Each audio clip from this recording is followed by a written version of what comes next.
एक बार बादशाह अकबर, बीरबल और सभी मंत्रीगण दरबार में बैठे हुए थे। सभा की कार्यवाही चल रही थी।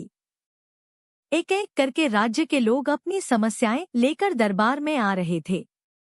इसी बीच वहां एक व्यक्ति दरबार में पहुंचा। उसके हाथ में एक मर्तबान था। सभी उस मर्तबान की ओर देख रहे थे।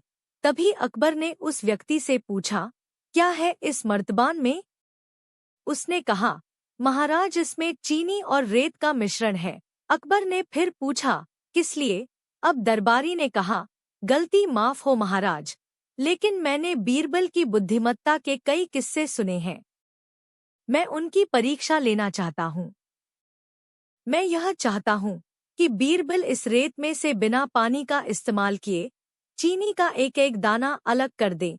अब सभी हैरानी से बीरबल की ओर देखने लगे। अब अकबर ने बीरबल की ओर देखा और कहा, देख लो बीरबल, अब तुम कैसे इस व्यक्ति के सामने अपनी बुद्धिमानी का परिचय दोगे? बीरबल ने मुस्कुराते हुए कहा, महाराज, हो जाएगा, यह तो मेरे बाएं हाथ का काम है। अब सभी लोग हैरान थे कि बीरबल ऐसा क्या करेंगे कि रेत से चीनी अलग अलग हो जाएगी। तभी बीरबल उठे और उस मर्तबान को लेकर महल में मौजूद बगीचे की ओर बढ़ चले। उनके पीछे वह व्यक्ति भी था।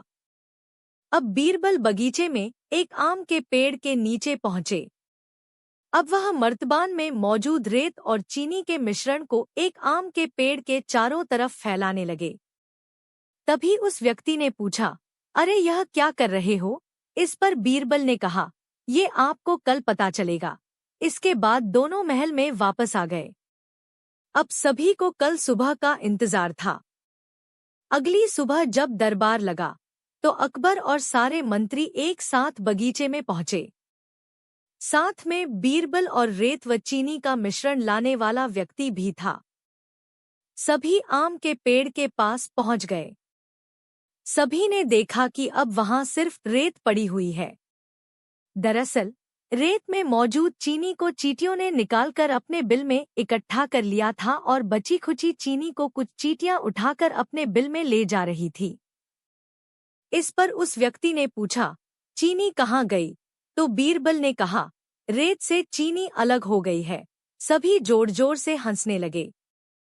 बीरबल की यह चतुराई देख अकबर ने उस व्यक्ति से कहा, अगर अब तुम्हें चीनी चाहिए तो तुम्हें चींटियों के बिल में घुसना पड़ेगा। इस पर सभी ने फिर से ठहाका लगाया और बीरबल की तारीफ करने लगे। कहानी से सीख, किसी को नीचा दिखाने का प्रयास आपके लिए हानिकारक हो सकता है।